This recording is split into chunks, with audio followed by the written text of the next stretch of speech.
ஊழல் குறித்து அமலாக்கத்துறையினுடைய அறிக்கை வந்தவுடனேயே தமிழக முதலமைச்சரும் தமிழக அரசும் மிகப்பெரிய பதற்றத்திற்கு உள்ளானார்கள். நீங்க பாத்தீங்கன்னா இடி இதே ப்ரொசீஜர் தான் செந்தில் பாலாஜியை விசாரிக்கும் பொழுதும் சரி, அது ஏவா வேலுவா இருந்தாலும் யாரா இருந்தாலும். ஆனால் திடீர்னு டாஸ்மாக்ல மாத்திரம் ஏன் பதறணும்?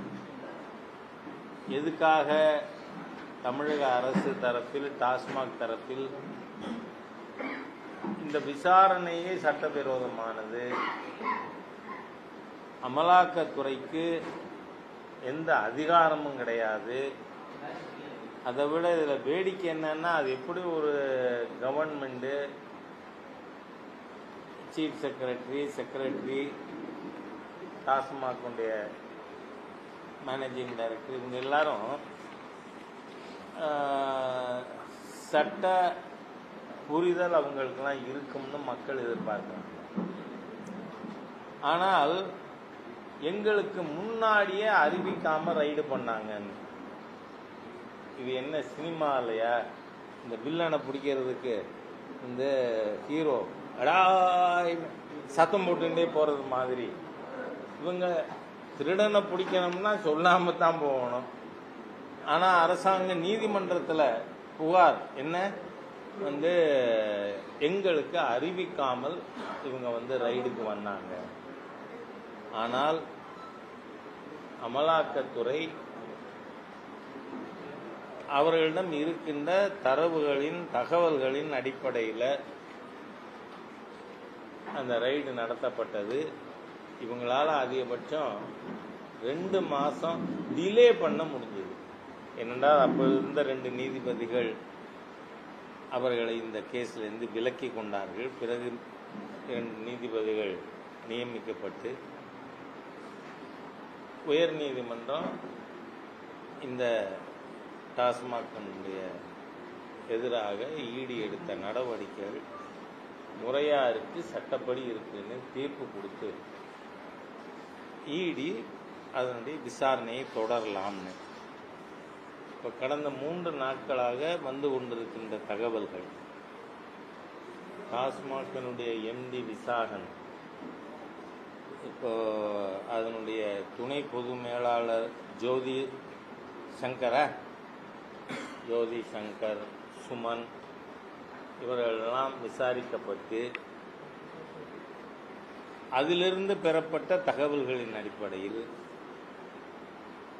ரித்தீஷ் மற்றும் ஆகாஷ் பாஸ்கரா, ஆமாம், ஒரு ஆகாஷ் பாகிஸ்தானை நொறுக்கிட்டு இருக்கு, இன்னொரு ஆகாஷ் அறிவாலயத்தை நொறுக்கிட்டு இருக்கு. இந்த ஆகாஷ் பாஸ்கர், ரித்தீஷ் 2 பேரும் தலைமறைவாக இருப்பதாக தகவல்கள் இருக்கின்றன. வெளிநாட்டுக்கு போயிட்டாங்கிறாங்க, லண்டனுக்கு போயிட்டாங்கிறாங்க. எங்க போனா என்ன, உப்பு தின்னவன் தண்ணி குடிப்பான். ஆனால் இதுல முதல்ல 1000 கோடிக்கான ஊழல் நடந்திருக்குன்னு என்ஃபோர்ஸ்மெண்ட் டைரக்டரேட்டினுடைய அறிக்கை வந்த சமயத்திலே சொன்னேன்னா, இந்த விசாரணை தமிழகத்தின் சிசோடியாவை நோக்கி செல்லுகிறது. ஏனென்றால் இந்த ஆகாஷ் யாரு? கருணாநிதி குடும்பத்தில் பொண்ணு எடுத்திருக்கிறவர். அதே சமயம் மகேஷ் பொய்யாமொழிக்கு உறவினர்.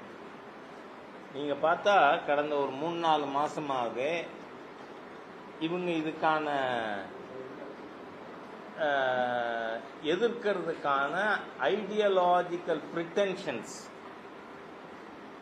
ஒரு 4 மாசமாவே பண்றாங்க. என்னவோ மும்மொழி கொள்கைங்கிறது தமிழ் மொழிக்கு விரோதமானது. வெக்கமே இல்லாம உங்க வீட்டிலேயே சிபிஎஸ்இ ஸ்கூல் நடத்துறீங்க, சன்ஷைன் மாண்டிசோரி ஸ்கூல். ஆனா கொஞ்சம் கூட இந்த திராவிடியன் ஸ்டாக்குக்கு வெக்கம், மானம், ஈஸ்வர், ரோஷம் எதுவும் கிடையாது. ஆனா நீங்க நடத்துறீங்க. ஆனால் ஏதோ தமிழ் மொழிக்கு எதிராக மத்திய அரசு செயல்படுகிறதுன்னெல்லாம் ஸ்டாலின் அவர்களும் உதயநிதியும் மகேஷ் பொய்யாமொழியும் 4 மாசமா நாடகம் போட்டதுக்கு காரணமே இவர்களுக்கு தகவல் தெரிஞ்சிருக்கு. தங்கள் குடும்பமே இந்த டாஸ்மாக் ஊழல்ல ஈடுபட்டிருக்கு. முதல் குடும்பம், திமுகவின் முதல் குடும்பத்தின் கதவு தட்டப்படுகிறது. அப்படிங்கிறதுனால மகேஷ் பொய்யாமொழியின் உறவினர்கள் இதில் இன்வால்வ் ஆகியிருக்காங்கங்கிறது நமக்கு தெரியுமோ தெரியாதோ அவங்களுக்கு முன்னாடி தெரியும். ஏன்னா திருடினவனுக்கு தெரியுமில்ல, நம்ம அப்புறம் கண்டுபிடிக்கிறது, போலீஸ் வச்சு கண்டுபிடிக்கணும். ஆனால் திருடினவனுக்கு தான் திருடினு தெரியுமில்ல.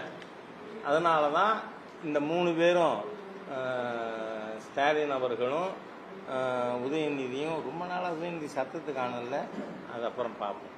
அந்த மகேஷ் பொய்யாமொழியும் இதில் ஏதோ மத்திய அரசாங்கத்தோடு கொள்கை ரீதியாக ஏதோ யுத்தம் இருப்பது போல் இவர்கள் நாடகம் ஆடினார்கள்.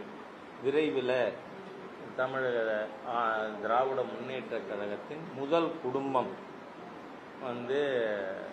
பதில் சொல்ல வேண்டிய நிர்பந்தமானது ஏற்படும் அப்படிங்கிறத தெரிவிச்சிருக்கோம்.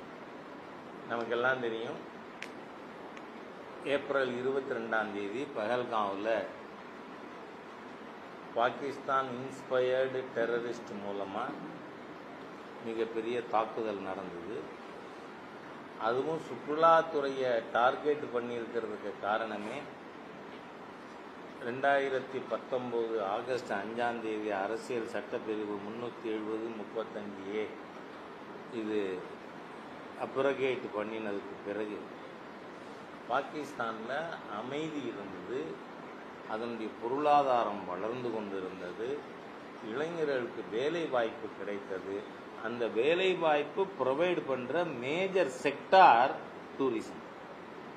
அதனால பொருளாதார ரீதியாக வி ஆர் பெட்டர் ஆஃப்னு காஷ்மீர் இளைஞர்கள் உணர்ந்து அவர்களுடைய வாழ்க்கையின் முன்னேற்றத்தில் கவனம் செலுத்தும் பொழுது